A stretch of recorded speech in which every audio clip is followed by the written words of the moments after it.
fiscal policy need to be counter-cyclical. So that means the government need to spend more money right now.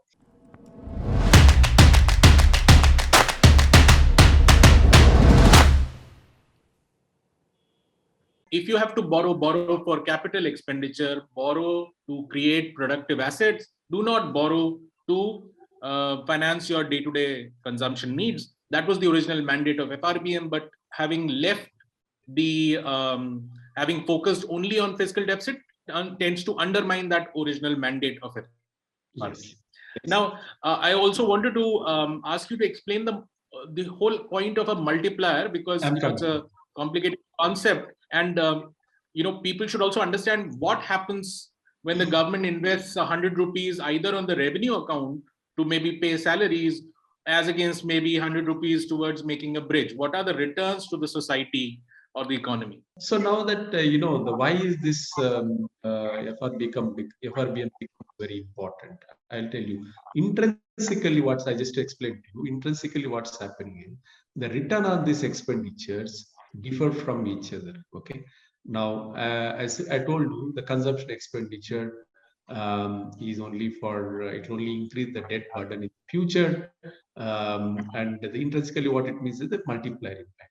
For the consumption expenditure, see, first of all of us remember that whenever we talk about the fiscal deficit or revenue deficit or public debt, it is as a ratio to GDP. Okay, A by B. Like if A is the fiscal deficit, B is your GDP. Now this is the ratio. The ratio, whether it comes down only if the increase in the numerator is smaller than the increase in the denominator, right? So both are increasing. So if the A increases by 1, like A plus 1, but divided by B plus 2, then only the ratio will come down. If it is other way around, if A plus 2 divided by B plus 1, then the ratio will actually increase. It's a simple arithmetic. Now what we are saying about fiscal deficit. Now the fiscal deficit right now it is 6.5 or 6.8. That means we are basically borrowing both for consumption and capital expenditure. So when will this ratio come down? The ratio will come down if any addition that you make on the numerator generates more than that change in the denominator, then only the ratio will come down. So I'm adding 1 rupee to my numerator, that is A plus 1. If that 1 rupee is giving me more than 1 rupee in the denominator, that is if it is B plus 1.5 or 2, then only the ratio will come down. So in the case of capital expenditure, we have estimated, I think ours was the first study, and we have estimated the government capital expenditure, if you're spending 1 rupee this year, the return on that 1 rupee would be 2.45 rupees in terms of GDP, in terms of the output. Okay, so that means A plus 1 will be divided by B plus 2.45. Okay, then only your ratio will come down. Now, this is the impact multiplier for the capital expenditure. I'm sure again it's a very common sense. Like if I'm putting a road this year, the return on that road or the usage of that road is not limited only for that particular year. That road would be used until it get damages, or maybe still even despite damages we still use it, right? I mean, this is how we stay. Now there is something called cumulative multiplier. The return on that particular investment that I make today, it is not giving return only in that particular year, and it also gives for the whole project period.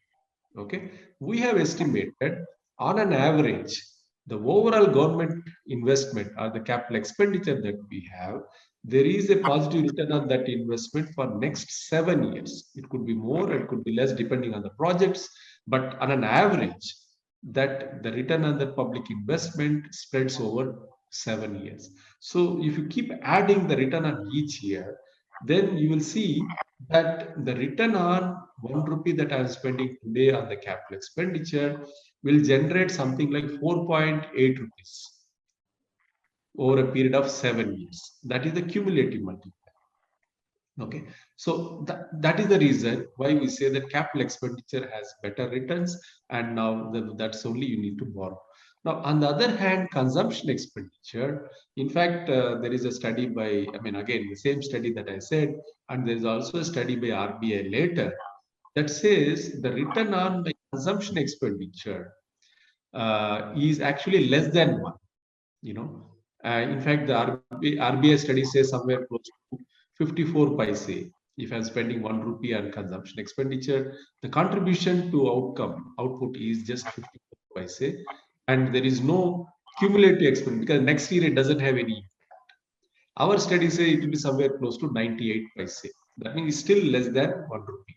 That means if I'm adding 1 rupee on the new, A plus 1 will be divided by B plus 0.98. That means the ratio will keep increasing. If I take the RBI study, it will be 0.54, B plus 0.5. So that the ratio keeps increasing. Okay. If I understand correctly, if you keep spending all your money on the revenue side, then your deficit indicators will keep going up. And if you were to conversely spend all your money on the capital side, your deficit indicators will keep coming down. Yes, yes, exactly, exactly. So that is exactly the crux of the FRBM Act. Okay, now somebody can ask, why is this it is less than 1? Okay, that means if I'm releasing 1 rupee to the economy, there are only 54 paise worth of commodities are produced in the economy, right? Now what happens to the other worth of 46 paise? Okay, now that is where it's very important. Now, if you keep a runaway fiscal deficit, that 46 paise that we are talking about, that 46 paise worth of demand would be imported from the outside. When the government spends 1 rupee on the revenue account, say for paying salaries or for day-to-day expenditure, it actually adds only half a rupee or something less than a rupee to the overall GDP, and as a result, it harms. So, why does that happen? Why does it give an impact only of less than a rupee? See, in any economy, there is something called demand and supply, right? I mean, that's how the economy works. Now, when I'm releasing 1 rupee to you, for example, I'm transferring 1 rupee to you. So your capacity to demand 1 rupee worth of commodities increases, right? You are only demanding. So your demand goes up by 1 rupee. But if my economy doesn't support through supply side, okay, similar worth of 1 rupee of commodity, then what happens? Either the price of that commodity will go up, becomes inflation, or I'll not. So once that your price go up, then what do I do? Instead of buying from you, I will import from the outside the country. So that gap between 1 rupee and that 54 paise either lead to inflationary pressure in the economy, or we'll start importing more from the outside the economy so that our current account deficit, everything will widen.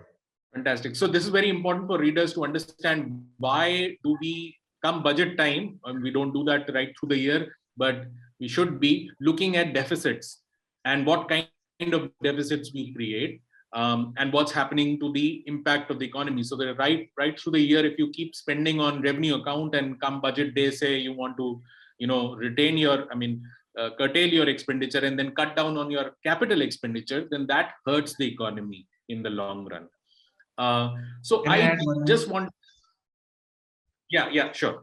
So there's also a slight distinction. I just want to bring it between the consumption expenditure and capital expenditure.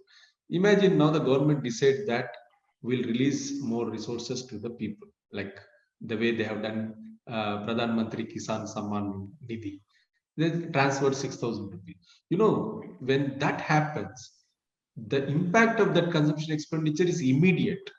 When the money come to my account, I immediately start spending. That means the demand is immediately generated. Okay. And on the other hand, if I start doing for capital expenditure, now I say that I give loan to a company. Now you know how much time it takes to have its impact on the supply. It takes maybe 3 months or 6 months or 9 months. Okay. So the gap between these two, the demand happens immediately, but the supply responds little later. Then the gap that between the two period, you will see that there is an inflationary pressure happening. And this is exactly what many of the advanced countries right now are facing because of the large fiscal stimulus that are being given to these citizens.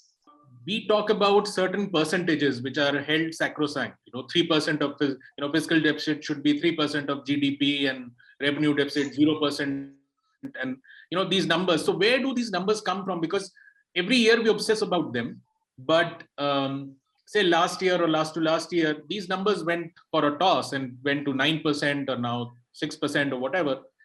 So what is the sanctity of these numbers? How do we achieve these numbers? Yeah, see, I think it is not really falling from the heaven. It is actually based on some of the estimates. And in fact, somebody will tell you that it is part of the European Union Maastricht Treaty. That 3% seems to have come from there. But I think the credit should go to the 12th Finance Commission, which was headed by Dr. C. Rangarajan. In fact, that is the recommendation that has come, and that's how this FRBM Act of 2003 came into existence. In 2002, they presented the report, and 2003, it has been as an act. Now, this 3% is basically, as I said, whatever the fiscal deficit that you run, it has to be mobilized from within the economy. Okay. Again, I want to tell to the viewers that whatever the fiscal deficit that we run is actually large part of it is being mobilized from within the economy, and that was a deliberate attempt. There are many countries, what they do, they borrow from outside the economy also.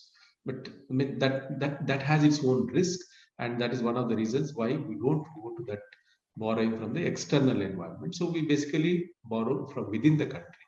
Now, why is this 3%? There is a simple arithmetic. As I said, it has to be financed from within the domestic sources. There is something called, and it has to be financed by the household savings. Most of this fiscal deficit has to be financed by the households. Now, the household savings is generally somewhere close to 9, 10, or 11% of the GDP. If you look at the historical trend, that means there is only 11 or 10% of the total GDP which is available for financing the fiscal deficit. Not only the central government, but also the state governments. Okay. Now, if you say that the central, out of 10%, if I say that 3% goes to central government, and there is again at the states also there is this 3% limit. So the 3% will go to the state governments, and the rest 3 or 4% that is available, that will be available for the private investors, because the private investors also need to mobilize from the household savings.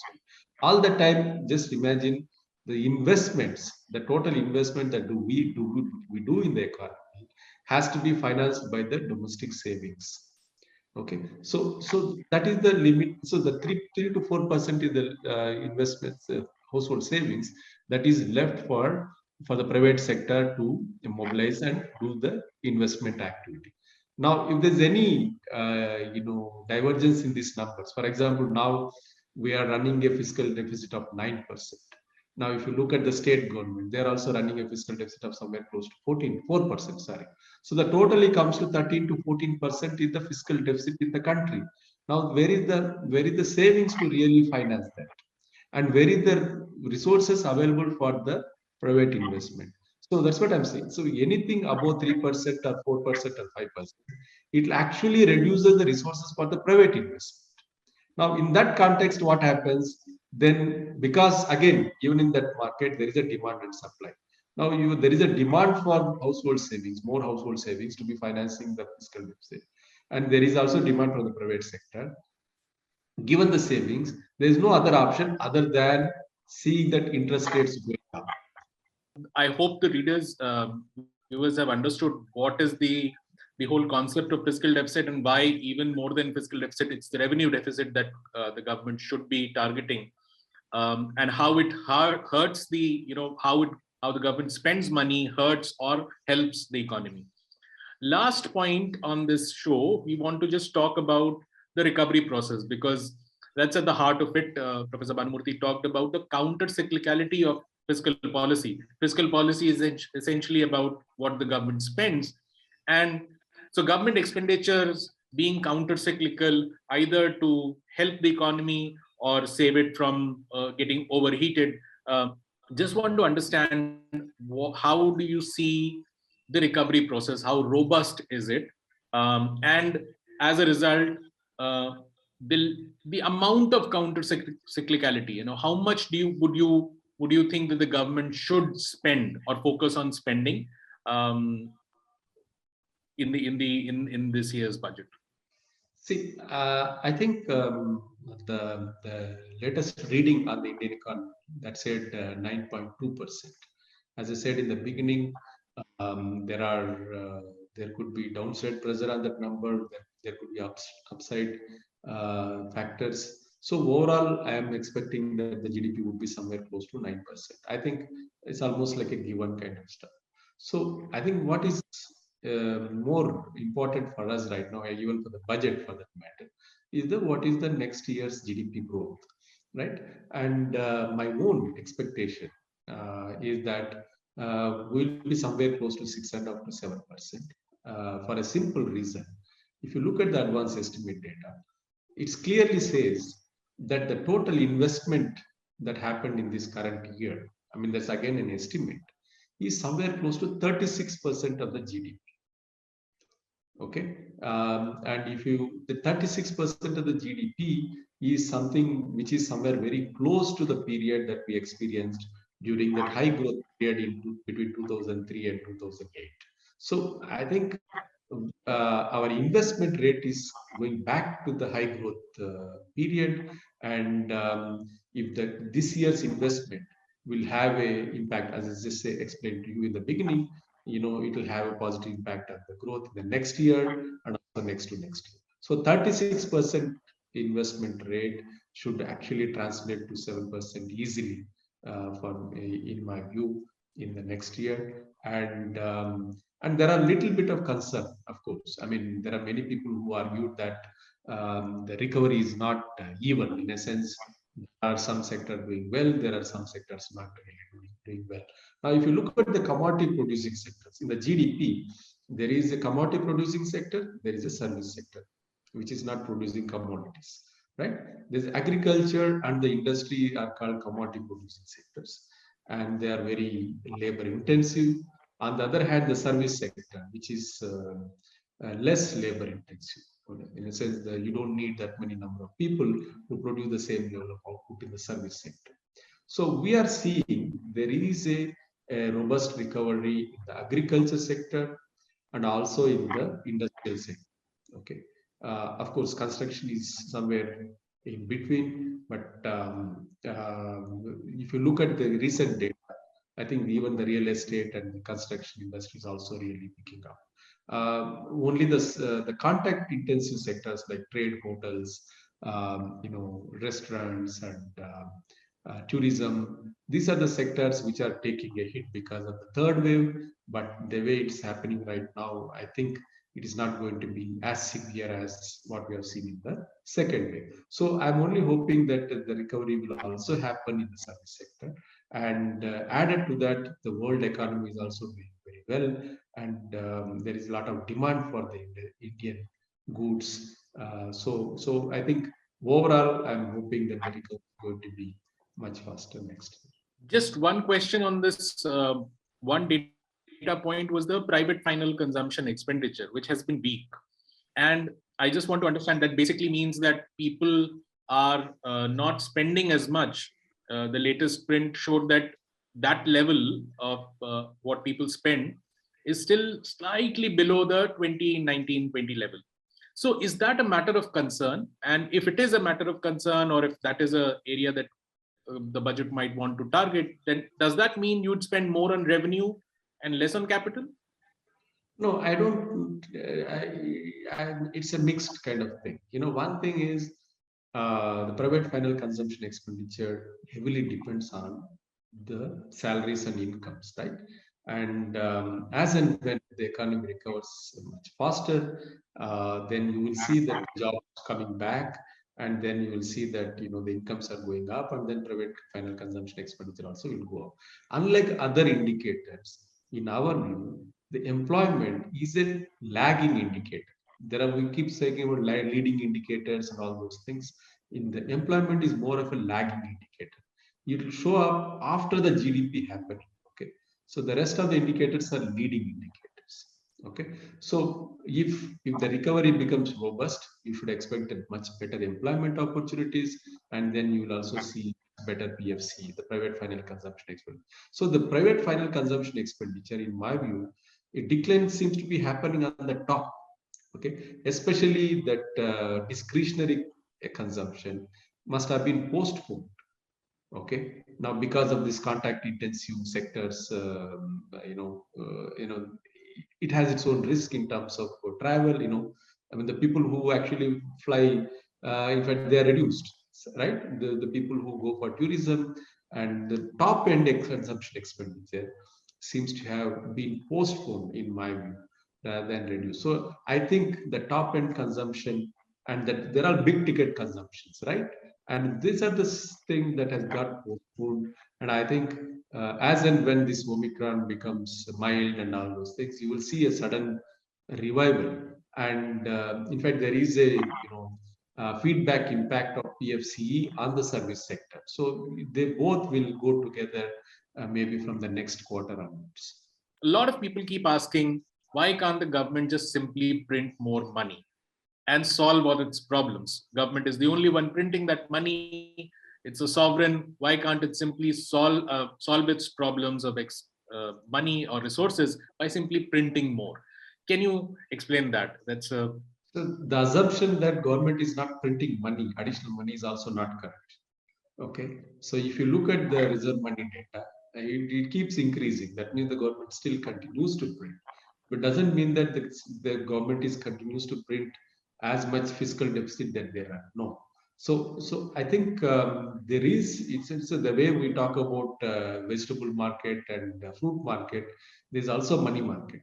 In fact, that whole money market is much more stronger, much more vibrant, much more quick compared to vegetable and fruit market.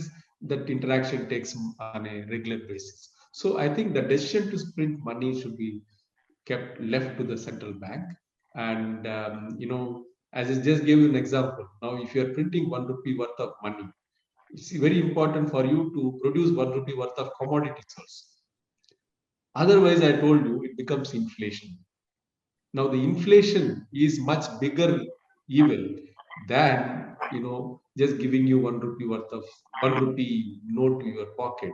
Okay, you give 1 rupee and also give 10% inflation, then it doesn't make any sense for us. So just a follow-up question on this: that can't the government, and I'm just driven by what you explained here, can't the government say print 100 rupees and put all of that into making capital goods or capital expenditure, and would that not help the economy? No, I think that's true. That's possible. That's what I keep saying. Now, ultimately, the RBI is the banker to the government. Okay, whether the RBI prints money and finances the capital expenditure, or RBI helps borrow money from the market. So, irrespective of that, additional money supply happening in the economy will always create additional inflationary pressure. So, to say that if the government is spending 100 rupees on the investment, to say that the RBI is not printing money at all is also not correct. Some part of that money is being printed, some part of the money is actually mobilized for the economy. And if there is any tight monetary conditions in the domestic economy, I'm sure the RBI prints money. So you should look at the RBI, the reserve money is actually increasing every year by 9% or 10%. Okay, so they are printing money every year by 10%. Right. Thanks a lot, Professor Bhanumurthy. I hope the readers have got a certain understanding about the concept of budget and the way we focus on fiscal deficit and why do we focus on deficits. Where should the government spend on? So when the budget is announced, hopefully you'll be able to disaggregate for yourself and understand which expenditure is good expenditure or which is likely to give more returns or less returns, and evaluate the budget for yourself. Thanks a lot, sir, for sparing your time and insight with us. That's it from me, and we'll see you next time. Thank you. Thank you. Thank you.